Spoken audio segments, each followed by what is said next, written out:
I have Joe Decker here. Hey Joe, we've been getting a lot of questions about the packing list, the mandatory gear for whether it's the 36-hour suck or the 12-hour suck. It's virtually the same. Can you give us a little bit more information about the gear list itself and why we're using these?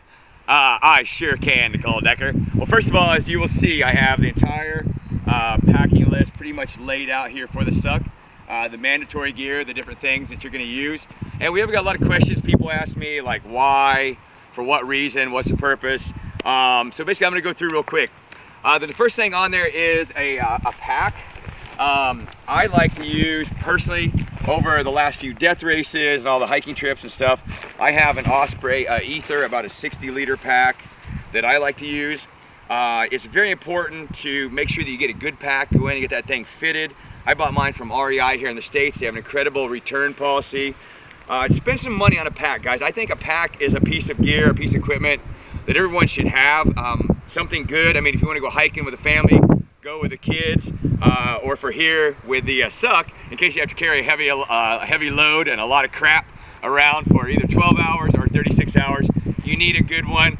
Me personally, when I think about a pack, I'm thinking about racing, like the death race or whatever. I want a pack that's heavy enough to carry a big load, but light enough if I got to hit the road and I got to run for 10, 20, 50 miles, I can do that too.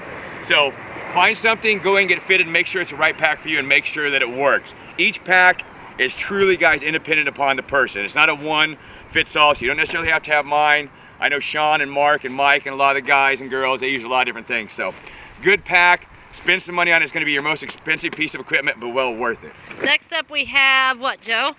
Next up is going to be a hydration pack. Personally, I like this little Camelback. It has a 100-ounce bladder. I like the 100-ounce bladder if I'm doing a suck, even if I'm doing a gut check, the gut check challenge. But for the suck or the 36-hour suck, 100 ounces can generally, me personally, I should get about 3 to 4 hours. If I'm really working hard, which you guys will be pushing it, you can take the bladder out of this thing nice. And if you look here on the Osprey, there's actually a water hole right there. So you can throw it in, throw it on top of your gear. Do not throw it on the bottom. These Camelback bladders don't like being underneath 100 pounds of sand. So throw it in there. You can take it out. It's also good, guys. You got to hit the road and you got to run. You got to go. Also, there's enough room in this thing in case you got to throw some lightweight gear like a rain jacket. You got to throw some food, whatever you need for like 3 to 4 hours. Okay. Next up is going to be a Sledgehammer or a splitting maul. The 36 Ultimate, you're going to need a splitting maul, and I would get a big one like this. A lot of people like to use the little Fiskar splitting axes. Guys, I'll tell you personally, I'm a farm boy. I was raised on the Midwest splitting woods from about 4, 5, 6, 7, 8 years old till about 18. Get something with some ass to it. You want something for the ultimate. Me personally, I don't like the little splitting maul or little axe like splitting maul. This, guys, is just good skill to have. A good skill. You never know when you're gonna be in a situation, whether you're out camping, hiking, get stuck in the woods. You just basically need to cut wood. So learn how to use that thing. Learn how to use it too. I see some guys doing this. Guys, that is not working that thing properly. Spend some time with this. It's a great workout as long as a good tool to have. And I think these are about $25. Learn how to use this thing. Learn how to be able to use that, and the tire comes in handy so you're not beating the heck out of the ground. Next up, we're gonna have the good old buckets, or like down in Australia, our Aussie friends are calling them the fuckets. About $5 a piece. Just get a plain old simple pair like these ones we got at Home Depot. You can get them at Lowe's. Seem like the Home Depot ones work a little bit better. Sorry, Lowe's or Ace Hardware. Don't spend a lot of time making them all pretty and fancy schmancy, guys. Why not, Joe? You know what? The more time you spend effing around trying to make them all cutesy, the less time you're spending training. I found over the years with all the different, from the sucks to the ultimate sucks, the men and women who just keep them plain and simple and get their ass out there and train generally always beat the ones that are spending too much time trying to bedazzle their buckets. So guys, I don't do anything with my buckets except train with them. I mean, ladies, I understand because it beats up your legs. Guys, don't go with it. I mean, it's totally your decision, but I wouldn't spend a lot of time. Next up is going to be the Sandbags. You got these guys about $5 a piece, cheap guys. Sandbags, I got them for $2.50 a piece for a 50-pound bag at Home Depot. I get a little bit of the good old Gorilla Tape here, put about a roll on it. These things make great training tools. I like to use them. I mean, you can do anything from squat curl presses with these things to sit-ups to whatever. I like to use them in training, just to simulate training. At farmers carries is a great exercise. And growing up on a farm from about the age again of 8 till I joined the military, every morning up milking the cows, slopping the hogs, watering the horses, and feeding the chickens and stuff. And it's just how I grew up. And it's you know, I hated it then, but it's a good definitely good upbringing and good form of exercise. Kind of gives you that kind of that man and woman strength. Really so Joe, tell us a little bit more. There's different sizes obviously for sandbags, but the whole intention is those sandbags eventually, at some point, probably will go into those buckets. So we need to make sure that they're kind of narrow enough that they'll fit inside the bucket. Always make sure your sandbags will go right inside your buckets. And then the handle needs to come up and over. The handle needs to come up over so you can carry these bad boys. There you go. Just like that, guys. Make sure that the sandbags will go in the buckets. Some people like to put handles on the sandbags. I suggest you don't. At all the suck events and ultimate, there will be no handle using. If you're caught using handles, you'll be disqualified. I would just not let them tempt you. Keep the handles off the sandbags. Again, don't bedazzle the sandbags. Don't bedazzle the buckets. Just train with them. You'll find out you're a lot better off.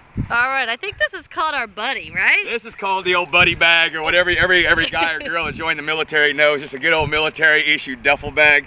I think this one actually came from Sean Dixon, donated it to me after one of the after the Northeast suck up there.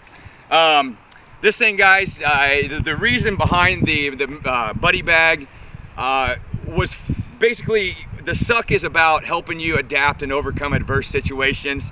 You're out in the woods, something happens, your car runs off the road, your deer jumps out in front of you, you hit a patch of ice, you go into a tree, someone's hurt, your wife, your kids, your loved one, and you got to get them to emergency medical attention, or they're going to die, or close to. Well, there's no cell service. What do? I mean, if you can't pick their ass up and you can't physically take them or carry them, then you know what? Guess what? Because of you and your inability to adapt and overcome a situation, I mean, it's bad. So this is just kind of simulate that. And again, it's what you're going to find in a suck. It's just kind of simulating real life. Hopefully don't expect scenarios, but again, you never know. Now, is that empty? This one is empty. I haven't filled mine back up again. What's it going to be filled with, Joe? Well, I'm going to do a little research and find out what Sean and those guys are using, because I unfortunately use wet beach sand. Don't do that. That's no bueno. That's heavy, wet sand is heavy as hell. So I think like either some kind of rubber mulch mixed in with some rocks, but something to get it nice and firm, and try to practice it where I can get it around my neck there and give that thing a carry. Guys, the key with all this is to practice and play with it beforehand to find out what works best for you. All right, next up. Speaking of the oh shit factor, what do we got, Joe? Well, unfortunately, we had to get the life jacket because our insurance agent said, we don't mind you going out there with a bunch of crazy ass people like all you guys that do the suck, but if you're gonna have them in water, you gotta have this, because at 2 or 3 in the morning, in the middle of night 1, especially in the middle of night 2, it can break really bad out there. So you gotta have a life jacket. And guys, I see a lot of people buying really generic life jackets. I totally suggest, guys, I recommend that you get a good life jacket. This is my kayaking life jacket, and it's lightweight. I can run with this thing. It's pretty comfortable, and it doesn't get in the way. And this year, it's probably gonna see a lot more water at the Ultimate, and down in Australia, you're gonna see a good amount of water too, only because I found out people don't like water in the dark. Therefore, the suck being what it's all about, you're gonna do a lot more water in the dark. So spend some money, guys, get a good one. Then you get up, guys, then start doing some kayaking too, a lot of fun. Next up, we got, the good old car tire. The car tire. Not a bicycle tire. No, car tire. And listen, I've had guys show up with virtual bicycle tires. You show up with any tire you want to, guys, I'm gonna tell you what right now. I'm gonna lay them all out. I'm gonna line you up in size. Whoever is the biggest, you're gonna get the biggest. Whoever's the smallest, gonna get the smallest. So if you guys wanna be funny, you wanna be sneaky and come in with your little donut from a Volkswagen Bug, that's fine. You're not gonna carry that thing. I say everyone just show up with an average size car tire. What purpose does it serve? Absolutely none whatsoever. Why do we have it? just because it pisses everybody else. Part of the suck is adapting and overcoming situations where things piss you off and times are tough.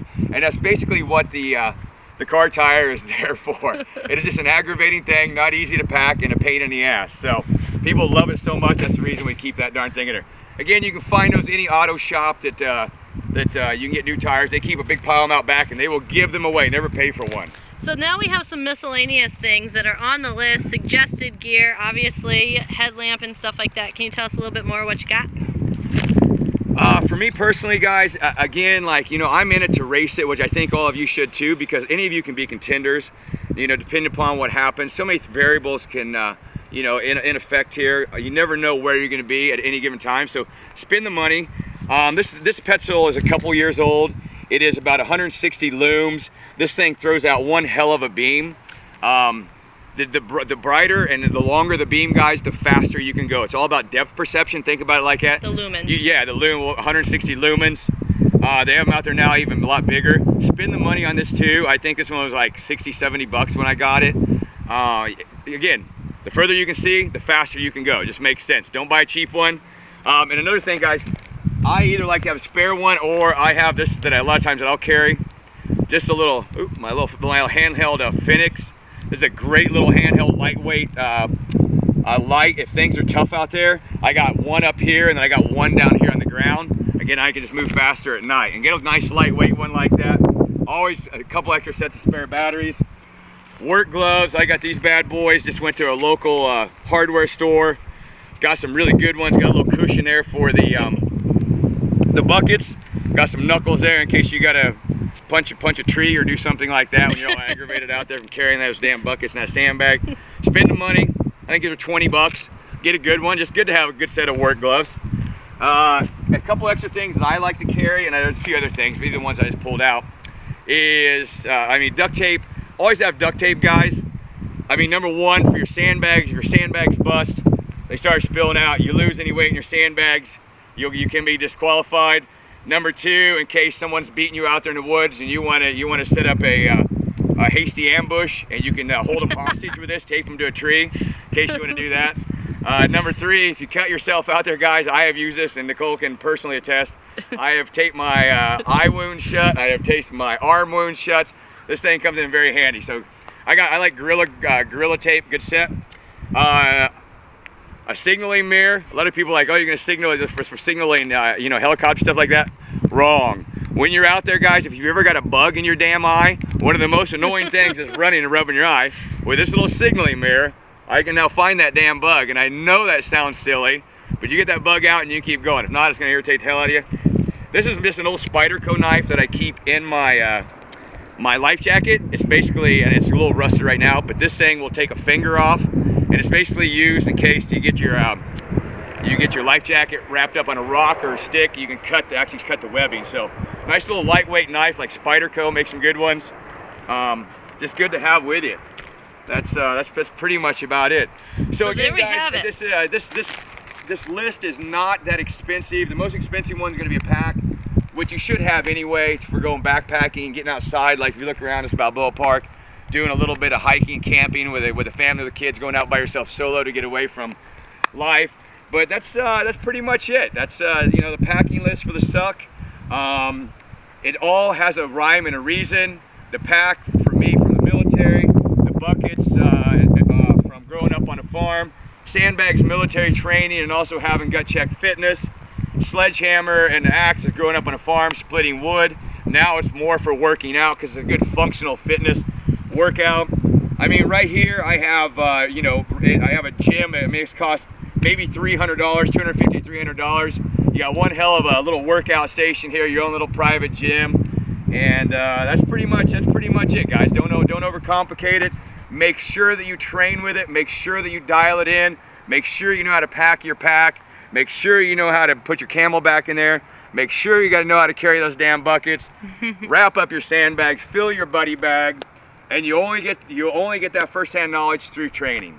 So get out there. Train. We got the ultimate coming up in about 2 weeks. You guys have better been training.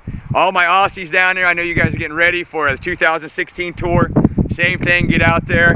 And bottom line, are you ready to embrace the suck? All right, thanks, Joe.